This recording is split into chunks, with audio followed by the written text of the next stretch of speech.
കൂടാൻ ഒരു ടെസ്റ്റ് ഉണ്ട്, മനസ്സിലായോ? ഓക്കേ, എന്താ ഇപ്പൊ ഞാൻ ചെയ്യേണ്ടത്? ശത്രുവിനെ പിടിക്കണമെന്നുണ്ടെങ്കിൽ നമ്മൾ എന്താ ചെയ്യേണ്ടത്? പിടിക്കാലോ. ഓ സ്മാർട്ട്. അടിക്ക് ഇടിക്ക് ചളുക്ക് തിരിക്ക്, ആ അണ്ണാനെ പോയി പിടിക്ക്.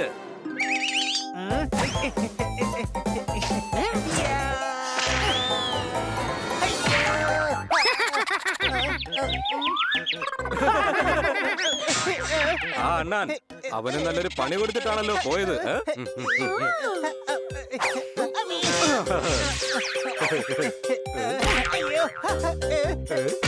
ഈ അണ്ണാനൊക്കെ ഇത്ര ശക്തിയിൽ അടിക്കാൻ കഴിയോ?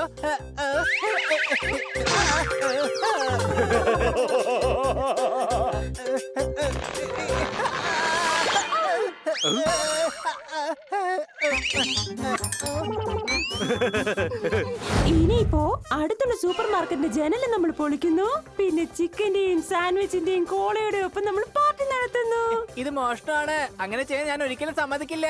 നീ ശരിക്കും ഒരു പൂച്ചയല്ല. നീ ഒരു കാര്യം ചെയ്യ്, വീട്ടിൽ ചെന്ന് കുറച്ചു നേരം കിടന്ന് ഉറങ്ങിക്കോ. എടാ മരമാക്രി, നീ പൂച്ചകളുടെ പേരുകളെ ജനിച്ചതാ. പെറ്റ്സ് ആയിട്ട് ജീവിക്കുന്ന പൂച്ചകളുണ്ടല്ലോ, അവരെ ഞങ്ങൾ കൂടെ കൂട്ടാറില്ല. ഒന്ന് പോടേ. ഞാനൊരു വീട്ടിലെ പെറ്റാണ്, പക്ഷെ ഒരു ക്യാറ്റും ആണ്. നിങ്ങൾ ഈ സൂപ്പർ മാർക്കറ്റിൽ കയറി മോഷ്ടിക്കുന്നത് എങ്ങനെയാണെന്ന് എനിക്കൊന്ന് കാണണം. കണ്ണു ചുവക്കാണ്, പല്ല് കാടിക്കാണ്, മുട്ടു ചുരുട്ടാണ്, ആകെ വീറാക്കാണ്.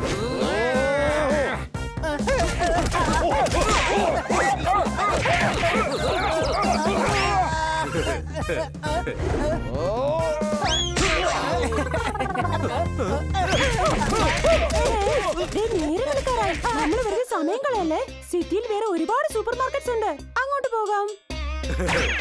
സിറ്റിയിൽ മോഷണം നടക്കാൻ ഞാൻ സമ്മതിക്കില്ല. അവരാണെങ്കിൽ രക്ഷപ്പെട്ട് കളഞ്ഞു. ഇനി കൂട്ടുകാരെ സഹായത്തിന് വിളിക്കേണ്ടി വരും. രാത്രികാലങ്ങളിൽ ആക്റ്റീവ് ആകുന്ന അനിമൽസ് ആണ് നൊട്ടേണൽ അനിമൽസ് എന്ന് പറയുന്നത്. അല്ല കൊച്ചലിയ, സത്യത്തിൽ ഈ നൊക്ടേണൽ എന്ന് വെച്ചാ എന്തുവാ? നിശാചർ. ഓക്കേ, അപ്പൊ ഈ നിശാചറിന്റെ അർത്ഥം എന്താണ്? എടാ ശ്രദ്ധിച്ച് കേൾക്ക്, അവൻ പറഞ്ഞു തീർന്നില്ലല്ലോ. അതായത് ഈ രാത്രിയിൽ ആക്റ്റീവ് ആകാറില്ലേ, അതിനെയാണ് അങ്ങനെ പറയുന്നത്. ആ വിഭാഗത്തിൽപ്പെടാത്ത അനിമൽസിനെയാണ്, അതായത് രാത്രിഞ്ചർ അല്ലെങ്കിൽ നിശാചർ എന്ന് പറയുന്നത്. ശരിയാ പറഞ്ഞത്. ബണി ചില രാത്രികളിൽ ഛർദിക്കാറുണ്ട്. മാത്രമല്ല അവനൊരു പൂച്ചയുമാണ്, അല്ലേ ബണി രാത്രിച്ചർ? എന്റെ ഹണി, ഇന്നലെ തലയ്ക്കകത്ത് വല്ല ബോധവും ഉണ്ടോ? രാത്രി ഇറങ്ങി നടക്കുന്ന അനിമൽസിന്റെ പേരാണ് രാത്രിച്ചർ. നീ വെറുതെ ചൊറിയാൻ നോക്കണ്ട. മലകളിലൂടെ ചുറ്റിക്കറങ്ങുന്നതിന്റെ രസം ഒന്ന് വേറെ തന്നെയാണ്. ഷവറിൽ നമ്മൾ ദിവസവും കുളിക്കാറുണ്ട്. ഇന്ന് ഞാൻ ഈ വെള്ളച്ചാട്ടത്തിൽ കുളിക്കും. സംശയമുണ്ടോ?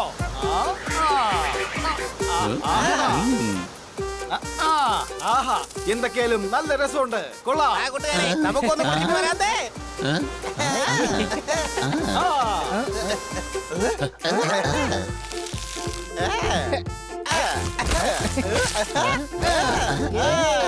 എടാ ഹണി, നിന്റെ തലയിൽ തലച്ചോറും ഒക്കെ ഫ്രീസ് ആയല്ലോ.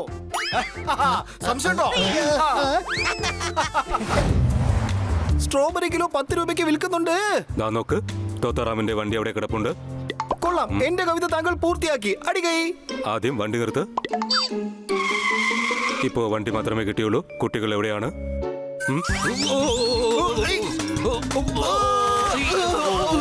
കനു സർ, നിങ്ങൾക്ക് ആ ബംഗ്ലാവ് കാണാൻ പറ്റുന്നുണ്ടോ? അതോ എന്റെ തലച്ചോറുന്ന പുസ്തകത്താളുകൾക്കിടയിൽ ഈ വീഴ്ചയിൽ നിന്നുണ്ടായ കീറലുകൾ കാരണം എനിക്ക് അങ്ങനെ തോന്നുന്നതാണോ? എനിക്ക് ആ ബംഗ്ലാവ് കാണാൻ പറ്റുന്നുണ്ട്. രാത്രിയാവാൻ പോവുകയാണ്. കുട്ടികൾ മിക്കവാറും ഈ ബംഗ്ലാവിൽ തന്നെ കാണണം. വരൂ, നമുക്ക് അങ്ങോട്ട് പോകാം. വേഗം പോകാം. എടാ, ഒരു ചപ്പാത്തിയെങ്കിലും ഇങ്ങോട്ട് താടാ. ആരെങ്കിലും നിയമവിരുദ്ധമായി എന്തെങ്കിലും ചെയ്താൽ അവരും ശിക്ഷ അനുഭവിക്കേണ്ടതായി വരും. പിള്ളാരെ, ശിക്ഷ തിരഞ്ഞെടുക്കുന്നത് ഞാനാണ്, തരുന്നതും ഞാനാണ്. എന്നാൽ അനുഭവിക്കുന്നത് നിങ്ങളാണ്. ഞാൻ എന്റെ കൂട്ടുകാർക്ക് ചപ്പാത്തി കൊടുക്കും. ധൈര്യം ഉണ്ടെങ്കിൽ എന്നെ തടയ. എടാ, നീ എന്താ ഈ കാണിക്കുന്നത്? നമുക്ക് പുറത്തിറങ്ങണമെങ്കിൽ ആ ബിഗ് ബായെ ആദ്യം പുറത്തിറക്കണ്ടേ?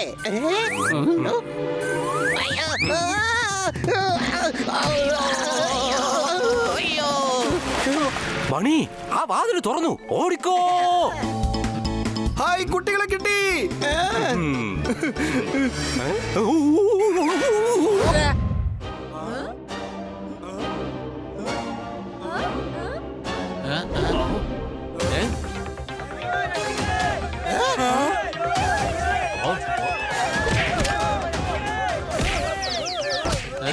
എല്ലാവരും നിൽക്ക്. നിങ്ങൾ അവനെ പേടിക്കേണ്ട ഒരാവശ്യമില്ല. ഈ ബിഗ് ഫുട്ട് നിങ്ങൾക്ക് ആർക്കും ഒരു ശല്യം ഉണ്ടാക്കില്ല. എല്ലാവരും നിൽക്ക്.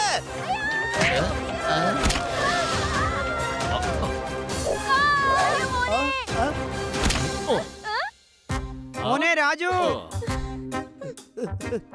Thank you so much. Big food. Big food. ഇവന്റെ പേര് ബിഗ് ഫുഡ് എന്നാണ്.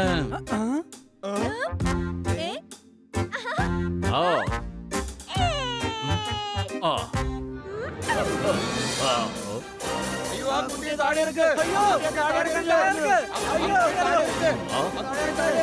ആ കുട്ടിയെ താഴെ ഇറക്കാനാ പറഞ്ഞത്. താഴെ ഇറക്ക. ആ കുട്ടിയെ പിടിച്ചിട്ടുണ്ട്. വേഗം താഴെ ഇറക്ക്. വേഗം താഴെ ഇറക്കാൻ.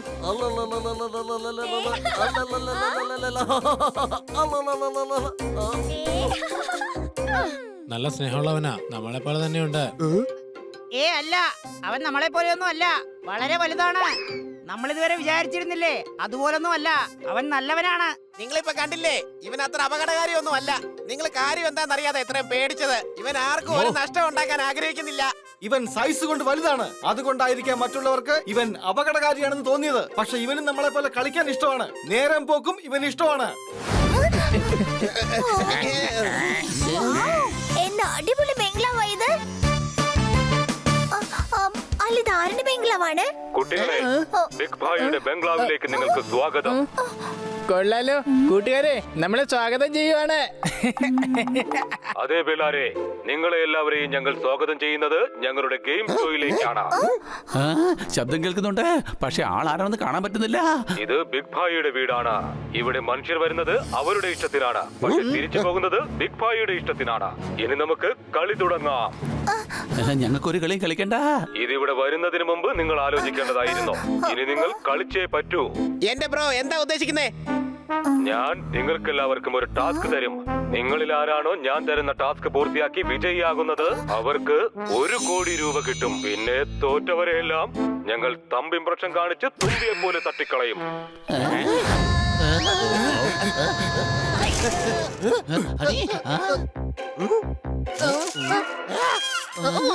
ഇത് ഞാനാ കൂട്ടുകാരെ. ബിഗ് ഫുട്ടിന്റെ കാറ്റേറ്റ് ഞാൻ പെട്ടെന്ന് ഉണങ്ങിക്കിട്ടി. ഭയങ്കര ശക്തിശാലി അവൻ. ഹലോ മന്ദങ്കാലുള്ള മനുഷ്യ, ഞാൻ ഹണി. ഇത് പണി, ഇത് പോപ്പട്ട്, ഇത് ചോർദാർ. നീ ആരാണ്? ഞാൻ വർഷങ്ങളായിട്ട് ഇവിടെയാണ് താമസിക്കുന്നത്. ഗ്രാമവാസികൾ എന്നെ ബിഗ് ഫുട്ട് എന്നാണ് വിളിക്കുന്നത്. ഈ ഫോറസ്റ്റ് മുഴുവൻ കാടാണ്. നിങ്ങൾ 4 പേരും എത്ര ചെറുതാണ്. വിഷയത്തിൽ നിന്ന് വിട്ടുപോയെങ്കിൽ ഞാൻ വേറെന്തെങ്കിലും പറയാം. സത്യത്തിൽ എനിക്ക് ഇവിടെ ഒട്ടും ഇഷ്ടപ്പെടുന്നില്ല. ഞാൻ ഇവിടെ എന്നും ഒറ്റയ്ക്കാണ് ജീവിക്കുന്നത്. അപ്പൊ നിനക്ക് ബോറടിക്കുന്നുണ്ടാവല്ലോ. ജനങ്ങൾ വിചാരിക്കുന്നത് ഞാൻ ഗോസ്റ്റ് ആണെന്നാണ്. പക്ഷെ ഞാൻ ഗോസ്റ്റ് അല്ല. ഞാൻ ഇവിടെ ഒറ്റയ്ക്കാണ് ജീവിക്കുന്നത്. എനിക്കിവിടെ ആരും കൂട്ടില്ല. ടെൻഷൻ അടിക്കണ്ട, ഇനി ഞങ്ങളുണ്ട് നിനക്ക് കൂട്ടായിട്ട്. ഈ കാട്ടിലെ ആദിവാസി വർഗക്കാരാണ് ബൊബാമോ. പക്ഷെ നിങ്ങൾ ഇവിടെ ഉള്ളിടത്തോളം സമയം എന്നോട് കളിക്കാമോ?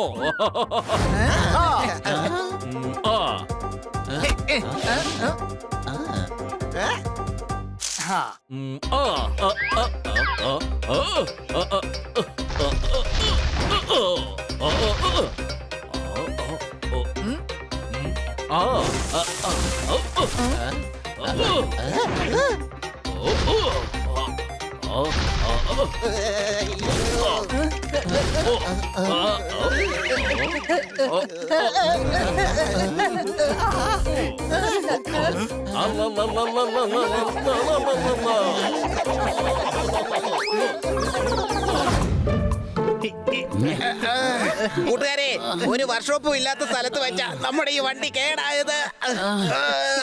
എന്റെ ഭായ്, ചില സമയങ്ങളിൽ അഡ്വഞ്ചർ ട്രിപ്പിൽ കുറച്ച് അഡ്വഞ്ചർ ആവാറുണ്ട്. നിനക്കും പുറത്തിറങ്ങി ഒന്ന് ഈ വണ്ടി ഒന്ന് തള്ളിക്കൂടെ? ഞാൻ ഇവിടെ സ്റ്റിയറിംഗ് നിയന്ത്രിച്ചോണ്ടിരിക്കുക. എന്നാ പിന്നെ കിക്കിട്ട് ഇങ്ങോട്ട് അയക്ക്. സംശയമുണ്ടോ? നിങ്ങൾ എന്ത് മണ്ടത്തരൊക്കെ പറയുന്നത്? എന്നെ കൊണ്ടൊരു നട്ടും ബോൾട്ടും പോലും തള്ളിക്കൊണ്ടുപോകാൻ പറ്റില്ല. പിന്നെ എങ്ങനെയാ വണ്ടി തള്ളുന്നത്? ഇനി ഇതിന്റെ കൂടെ ഒരു കുറവേ ഉണ്ടായിരുന്നുള്ളൂ. സംശയമുണ്ടോ? വേഗം കയറി വണ്ടിയിലിരിക്കേ. അതെന്താ വണ്ടി സ്റ്റാർട്ടായോ? അല്ല, മഴ സ്റ്റാർട്ടായി കഴുതേ വല്ലാതെ നനയും നമ്മൾ. ഇപ്പൊ നമ്മൾ ശരിക്കും കാട്ടിൽ കുടുങ്ങിയത് പോലെ തോന്നുന്നുണ്ട് എനിക്ക്. സംശയമുണ്ടോ? ഒരു സംശയമില്ല പോപ്പട്ടെ. ഇനി നീ സംശയം പറഞ്ഞിട്ട് വന്നേക്കരുത്. Hello hello. പോടാ പോടാ പോടാ. നിങ്ങൾ എന്തിനാ ഇങ്ങനെ സംസാരിക്കുന്നത് പെങ്ങളെ? പെങ്ങളോ? ഞാൻ നിനക്ക് ഏത് ആംഗിളിലൂടെയാ പെങ്ങളാവുന്നത്? ആ? എടാ മഞ്ഞ പെയിന്റ് അടിച്ച മത്തക്കണ്ണം പൂച്ചേ, വേഗം വിട്ടോ, സ്കൂട്ടായിക്കോ, പൊയ്ക്കോ. നീ പോയാ നിനക്ക് കൊള്ളാം, അല്ലെങ്കിൽ ഞങ്ങൾ പറഞ്ഞയക്കും. എന്ത് പറയുന്നു? നിങ്ങളാരാ? അറിയാവുന്നവരെല്ലാം എന്നെ രമേശ് എന്നാണ് വിളിക്കുന്നത്. അപ്പൊ പിന്നെ പേരറിയാത്തവർ എന്താ വിളിക്കുന്നത്? എടാ മരമോന്തയും വച്ചിറങ്ങിയ മരമാക്രി തവളെ, കുളിക്കാത്ത നീ ഞങ്ങളോട് സംസാരിക്കുന്നോ? തട്ടുകൊണ്ട് വെറുതെ തട്ടി വീഴണ്ട, ഇവിടെ നിൽക്കണ്ട, വേഗം പൊയ്ക്കോ, അല്ലെങ്കിൽ നിന്നെ ഞങ്ങൾ പൊക്കും. നിങ്ങളുടെ ഭാഷ എനിക്ക് മനസ്സിലാവുന്നില്ലെങ്കിലും കേൾക്കാനായിട്ട് നല്ല രസമുണ്ട്.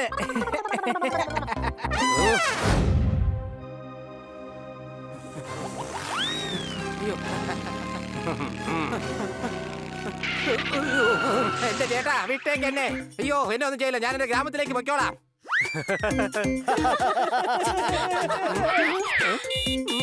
എന്റെ ചേട്ടാ, അറിയാത്ത പിള്ള ചൊറിയുമ്പോൾ അറിയുമെന്നൊരു പഴഞ്ചൊല്ലുണ്ട്. നിങ്ങൾ മാക്കൂട്ടത്തിൽപ്പെട്ട പിള്ളേരാണ്, മനസ്സിലായോ? ഒരു എലി പൂച്ചകളെ പേടിപ്പിക്കുന്നു, നീ ഞങ്ങളെ അടിക്കോടാ. നീ അടിക്കോ. അയ്യോ ഞാനല്ല, ദാ ദാ ദാ ദാ വരുന്നു.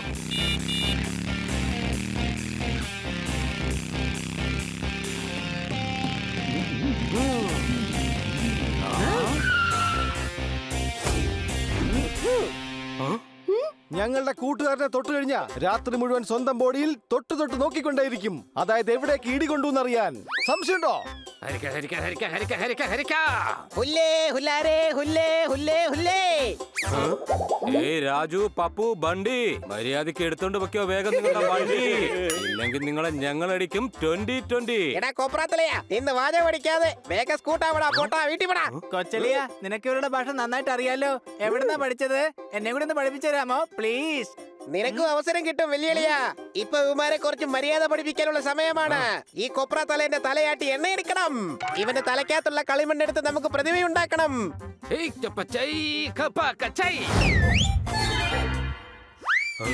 അതെ ഭായ്, കുറെ ദിവസത്തിന് ശേഷമാണ് രാത്രിയിൽ ഫൈറ്റ് ചെയ്യാൻ പോകുന്നത്. നല്ല രസമായിരിക്കും. അറ്റാക്ക്!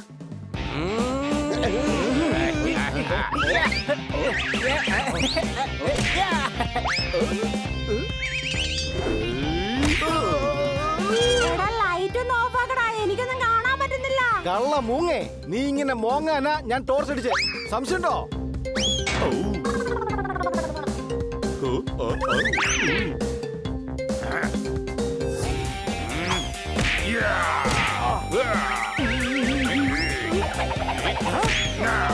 എന്തൊരു കിക്കായിരുന്നു ചേട്ടാ. എന്നാ പിന്നെ നമുക്കൊരു ഫുട്ബോൾ ടീമിൽ ഇറങ്ങിയാലോ? നിങ്ങൾക്ക് വല്ലതും പറ്റും. നിങ്ങൾ അങ്ങോട്ട് സൈഡിലോട്ട് മാറി നിൽക്ക് പെങ്ങളെ. പെങ്ങളെന്ന് വിളിക്കില്ലെന്ന് ഞാൻ പറഞ്ഞിട്ടുള്ളതല്ലേ. എവിടെ ബിഗ് ഭായ്? ഇവിടെ വരൂ, ഞാൻ ഡോക്ടറാണ്. നിങ്ങളുടെ തലയിലെ ചിതലുകളെല്ലാം ക്ലീൻ ചെയ്ത് നിങ്ങളുടെ തലച്ചോറിന്റെ വാതിൽ ഞാൻ തുറന്നു തരാം. ആദ്യം ഒരു കാര്യം ചെയ്യൂ, ഈ ആക്ടിവിറ്റി ഏരിയയുടെ വാതിൽ തുറന്ന് അകത്തേക്ക് വരൂ. നിങ്ങൾക്കെല്ലാവർക്കും പുതിയൊരു ടാസ്ക് കൂടി ഞാൻ ഒരുക്കി വെച്ചിട്ടുണ്ട്. കൂട്ടുകാരെ, നിങ്ങൾക്ക് ബിഗ് ഭായ് പുതിയൊരു ടാസ്ക് തരികയാണ്. നിങ്ങൾക്ക് ഈ വെള്ളത്തിലിട്ടിരിക്കുന്ന സാധനങ്ങളുടെ മുകളിലൂടെ ചാടി ചാടി കെട്ടിയിരിക്കുന്ന കയറിലൂടെ വലിഞ്ഞു കയറി ഈ മരപ്പലകയുടെ മുകളിലൂടെ നടന്ന് നടന്ന് അടുത്ത പ്ലാറ്റ്ഫോം വരെ എത്തിച്ചേരേണ്ടി വരും. ആരാണോ വീഴുന്നത് അയാൾ പിന്നെയും തുടങ്ങേണ്ടി വരും. ഇതൊരു ടീം വർക്കാണ്. അതുകൊണ്ട് തന്നെ ഈ ടാസ്ക് പൂർത്തിയാക്കുന്നത് വരെ നിങ്ങൾ ഇത് തുടർന്നുകൊണ്ടേ ഇരിക്കേണ്ടി വരും. ഇവിടെ വരൂ, നിന്റെ തലച്ചോറുന്ന മിക്സിയിൽ ഞാൻ വെളിവിന്റെ മാങ്ങയിട്ട് തരാം. എന്റെ ഈ സൈസ് നീ കണ്ടില്ലേ? ഞാൻ ഈ ചെറിയ സാധനങ്ങൾ ചവിട്ടി എങ്ങനെയാണ് അപ്പുറത്തെത്തുന്നത്? അത് നിങ്ങളുടെ കഴിവ് പോലെ ഇരിക്കും. ഇവിടെ വാക്കുകൾക്കല്ല, കഴിവിനാണ് പ്രാധാന്യം. നിങ്ങൾ ഈ ടാസ്ക് പൂർത്തിയാക്കുന്നത് വരെ ഇതിങ്ങനെ തുടർന്നുകൊണ്ടേയിരിക്കും. All the best. നമ്മുടെ ജീവിതം എന്ന ഏറ്റവും വലിയ ട്രെയിൻ ഈ പ്ലാറ്റ്ഫോമിൽ തന്നെ അവസാനിക്കുമെന്ന് തോന്നുന്നു. ആ പ്ലാറ്റ്ഫോം വരെ എത്തുമെന്ന് എനിക്ക് തോന്നുന്നില്ല. സംശയമുണ്ടോ? അതൊക്കെ നിങ്ങളുടെ സാമർത്ഥ്യം പോലെ ഇരിക്കും. നിങ്ങളുടെ സമയം ഇതാ ഇവിടെ തുടങ്ങുന്നു. തുടങ്ങിക്കോ.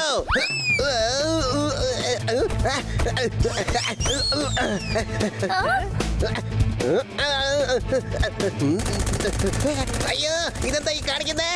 നിങ്ങൾ എന്താണ് കരുതിയത് ബ്രോ? ഇത് അത്ര എളുപ്പമായിരിക്കുമെന്നോ? ഇത് ബിഗ് ഭായിയുടെ ഗെയിമാണ് ബ്രോ, അല്ലാതെ വെറും ഒരു കുട്ടിക്കളിയല്ല. അപ്പൊ പിന്നെ ഇത് ഞങ്ങളെ പോലുള്ള കുട്ടികളെ കൊണ്ട് എന്തിനാ കളിപ്പിക്കുന്നേ?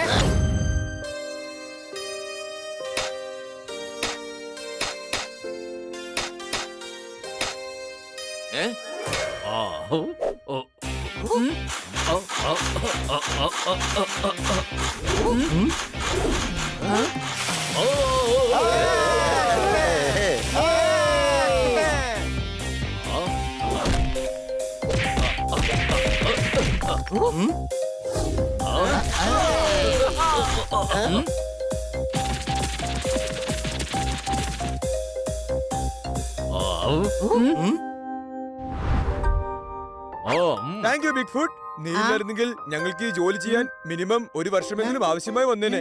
അത് ശരിയാ, അതിന്റെ ചെലവും വളരെ കൂടുതലായിരുന്നേനെ. നീ ശരിക്കും ഒരു നല്ലവൻ തന്നെയാണ്. നന്ദി പറയേണ്ടത് ഈ കുട്ടികളോടാണ്. നിന്നെ ഇവിടെ കൊണ്ടുവന്നതിന് നിന്നോടുള്ള ഞങ്ങളുടെ പേടി ഈ കുട്ടികളാണ് മാറ്റിയെടുത്തത്. ചിലർ പറയുന്നു ഞാൻ ദേഷ്യക്കാരനാണെന്ന്, ചിലർ പറയുന്നു ഞാൻ പാവമാണ്. നിങ്ങളുടെ വാക്കുകളിലൂടെ എനിക്ക് മനസ്സിലായി ഞാൻ സ്വീറ്റ് ആണ്. നിങ്ങൾ മുകളിൽ എവിടേക്കായി പോകുന്നത്? മുകളിൽ തൃശ്ശൂർ പൂരം നടക്കുന്നുണ്ടെന്ന് കേട്ടു. എന്റെ ചേട്ടാ ട്രാക്കിംഗ് അല്ലേ, അപ്പൊ ട്രാക്കിങ്ങിന് മാത്രമല്ലേ പോകാൻ പറ്റുള്ളൂ. പക്ഷെ മുകളിലേക്ക് പോകരുത്. അങ്ങോട്ട് ആരും തന്നെ പോകാറേ ഇല്ല. അവിടെ പോകുന്നത് വളരെ അപകടമാണ്. അതെന്താ അങ്ങനെ? മുകളിൽ ഒരു വലിയ ബിഗ് ഫുട്ട് ഉണ്ട്. വളരെ വലുതാണത്. മാത്രമല്ല അപകടകാരിയുമാണത്. ഞങ്ങൾ പറയുന്നത് കേൾക്ക്. നിങ്ങൾ വേഗം തിരിച്ചു വെക്കോളൂ. ഇനിയുള്ളതൊക്കെ നിങ്ങളുടെ ഇഷ്ടം. നീ വാ.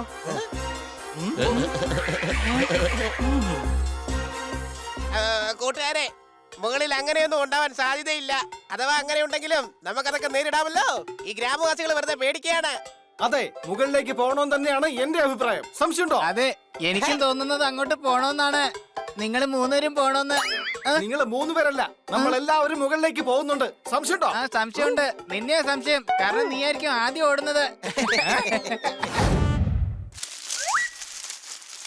അതിന്റെ പുറകിൽ ആരോ ഉണ്ട്. അവിടെ എങ്ങും ആരുമില്ല. നിനക്ക് എന്താ തോന്നിയതാ വെല്ലുവിളിയാ? അഥവാ ബിഗ് ഫുട്ട് ഉണ്ടെങ്കിൽ ഈ ചെറിയ കാട്ടിനകത്ത് ഒളിച്ചിരിക്കില്ല.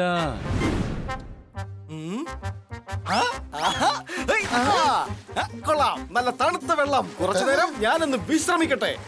പോപ്പട്ടെ, നീ എന്താ ഈ ചെയ്യുന്നേ? മുകളിൽ ഒരു വെള്ളച്ചാട്ടം ഉണ്ടെന്ന് കേട്ടിട്ടുണ്ട്. നമുക്ക് അവിടെ വിശ്രമിക്കാം. വാ. ഞാനങ്ങോട്ട് വരുന്നില്ല. അതിന്റെ മുകളിൽ ഇങ്ങനെ ബിഗ് ഫോട്ടും വിശ്രമിക്കാൻ വന്നാലോ? Honey, don't worry. ഈ ബിഗ് ഫുട്ട് എന്ന് പറഞ്ഞൊരു സാധനമേ ഇല്ല. അത്രയും വലിയ കാലുകളുള്ള ആരെങ്കിലും ഈ ലോകത്ത് ജീവിച്ചിരിപ്പുണ്ടോ?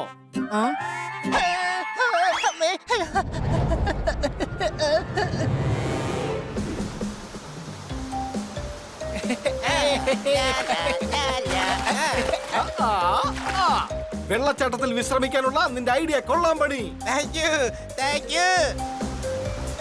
ഇവിടുത്തെ പുല്ലുകൾ വളരെ സോഫ്റ്റ് ആണ്. കുറച്ച് നമുക്ക് എടുത്തിട്ട് പോയാലോ? നമുക്ക് നമ്മുടെ ഗാർഡനിൽ വെച്ച് പിടിപ്പിക്കാം. Soft soft.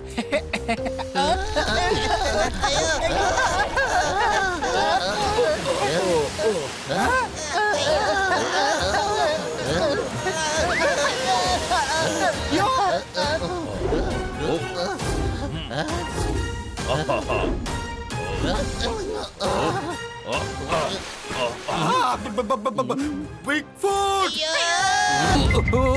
ഡോക്ടർ ബാലു, കൈകൊണ്ട് നീന്തി നീന്തി അപ്പുറത്തെത്താൻ നോക്ക്.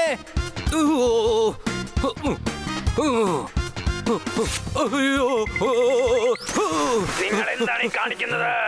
ഫ്രീക്കൻ പിള്ളേര് പറയാറുണ്ട്, ഹേ ഗായ്സ്, നിങ്ങളുടെ കയർ പൊട്ടിപ്പോയി ഭായ്.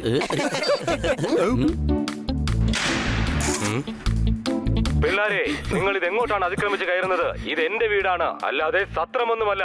ഞങ്ങൾ ബിഗ് ബായുടെ ഗെയിമിന് വേണ്ടി സെലക്ട് ആയവരാണ്. ഇത് ബിഗ് ഭായിയുടെ വീടാണ്, അല്ലാതെ കാഴ്ച ബംഗ്ലാവൊന്നുമല്ല. ഇത്രയും പേരെന്തിനാണ് ഈ വീടിനകത്തേക്ക് കയറിയത്? അതിനിപ്പോ ഞങ്ങൾ 10 പേരല്ലേ സെലക്ട് ആയിട്ടുള്ളൂ. കാർ കേടായത് കൊണ്ട് വരാൻ കുറച്ച് വൈകിപ്പോയി. അപ്പൊ ഈ ഗെയിം ഇപ്പൊ കളിച്ചുകൊണ്ടിരിക്കുന്നത് ആരാണ് കൂട്ടുകാരെ? എടോ, ഞങ്ങൾ മഴന്ന് രക്ഷപ്പെടാനായിട്ടാണ് ഇങ്ങോട്ട് കേറി വന്നത്. പിന്നെ നിങ്ങൾ എന്തിനാണ് ഗെയിം കളിക്കാൻ നിന്നത്? ഞങ്ങൾ കളിക്കുന്നില്ലെന്ന് എത്ര തവണ പറഞ്ഞതാണ്, പക്ഷെ നിങ്ങൾ അതൊന്നും കേട്ടില്ലല്ലോ. ഇവിടെ വരൂ. തനിക്ക് ശബ്ദം മാത്രമേ ഉള്ളൂ, കണ്ണിന് തീരെ കാഴ്ചയില്ല. എടോ, താൻ മുമ്പിൽ വന്നു കഴിഞ്ഞാൽ തന്റെ മുഖത്തടിച്ച് ഞങ്ങൾ ഈ ഗെയിം അവസാനിപ്പിക്കും.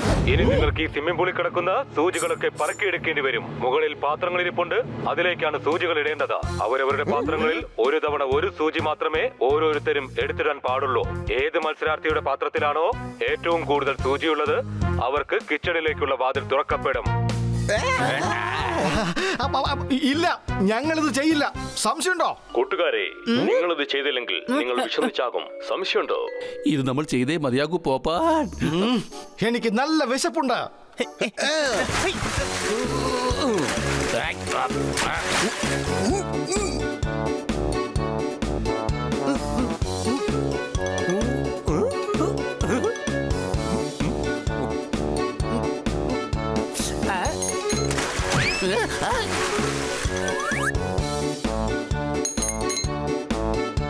ചേട്ടാ എന്റെ അമ്മ എന്നോട് പറഞ്ഞിട്ടുണ്ട് എല്ലുമുറിയെ പണിയെടുത്താൽ പല്ലുമുറിയെ തിന്നാമെന്ന്. പക്ഷെ ഇവിടെ പല്ലുമുറിയെ തിന്നാനായിട്ട് ഒരുപാട് തവണ എല്ലുമുറിയെ പണിയെടുക്കേണ്ടി വരും. സംശയമുണ്ടോ? പിന്നെ തത്തയോടൊരു കാര്യം, ഒരു കാര്യത്തിലും സംശയിച്ചു നിൽക്കരുത്. ഇവിടെ എല്ലാ കാര്യത്തിനും ഒരുപാട് അധ്വാനിക്കേണ്ടി വരുന്നതാണ്. ഇത് ബിഗ് ഭായിയുടെ വീടാണ്.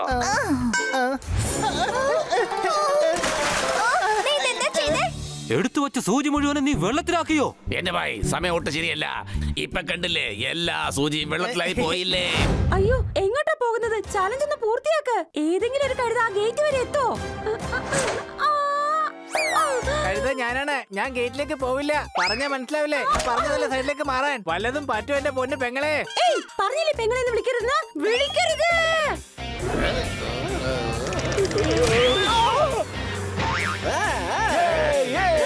എന്റെ ഭായി അവന്മാരൊരു പാഠം പഠിപ്പിച്ചു കഴിഞ്ഞില്ലേ, പിന്നെ എന്തിനാ അങ്ങനെ വിഷമിച്ചിരിക്കുന്നതാ? ചേട്ടാ ഇവൻ അവന്മാരെ ഒന്നുകൂടി തല്ലണമെന്ന് ആഗ്രഹം ഉണ്ടായിരിക്കും. എന്ത് പറ്റി വെല്ലുവിളിയാ? ആ പൂച്ചകൾ നമ്മുടെ ഫാമിലി പെട്ടതാണ്. പക്ഷെ അവർക്ക് ഇങ്ങനെ സംഭവിച്ചെന്ന് അറിഞ്ഞപ്പോ എനിക്ക് സങ്കടം സഹിക്കാൻ കഴിയുന്നില്ല കൊച്ചളിയാ. വെല്ലുവിളിയാ, ഇങ്ങനെയുള്ള തെരുവ് പൂച്ചകൾ നമ്മുടെ ഫാമിലി പെട്ടതല്ല. അതെ, നോക്ടേൺ എന്നുള്ള പേരും വെച്ചുകൊണ്ട് മോഷണം നടത്തുന്നവരും അതുപോലെ സ്വന്തം സുഖത്തിന് വേണ്ടി മറ്റുള്ളവരെ ദ്രോഹിക്കുന്നവരും ഒരിക്കലും നമ്മളെ കുടുംബക്കാരായിരിക്കില്ല. ഇവരാണ് ബാക്കിയുള്ള ആനിമൽസിന്റെ പേര് കളയുന്നത്. സംശയമുണ്ടോ? നമ്മുടെ ഫാമിലി ഈ കൂട്ടുകാരാണ്. എല്ലാ സുഖദുഃഖങ്ങളിലും നമ്മുടെ കൂടെ ഉണ്ടാവും. മാത്രമല്ല ഇവരാരും നോക്ടേണലും അല്ല. എനിക്ക് മനസ്സിലായി. അഥവാ രാത്രിയിൽ കറങ്ങാൻ താല്പര്യമുണ്ടെങ്കിലേ നമ്മളിപ്പോ ചെയ്തതുപോലെ ചെയ്യുന്നതായിരിക്കും നല്ലത്. ഇടയ്ക്ക് എപ്പോഴെങ്കിലും നൈറ്റ് ലോങ് ഡ്രൈവിന് പോകാം. പിന്നെ ഫലൂടയും ഐസ്ക്രീമും കഴിച്ച് വീട്ടിലേക്ക് തന്നെ തിരിച്ചു വരെയും ചെയ്യാം. ഇവൻ നമ്മളൊക്കെ വിചാരിക്കുന്നത് പോലെ അത്ര വലിയ മണ്ടനൊന്നും അല്ല. കാര്യങ്ങളൊക്കെ ചിന്തിക്കാനുള്ള ബുദ്ധിയൊക്കെ ഉണ്ട്. സംശയമുണ്ടോ? അതെ, ഞാൻ കഴുതയാണ്. ഒരു ഇന്റലിജന്റ് ആയ കഴുതയാണ്.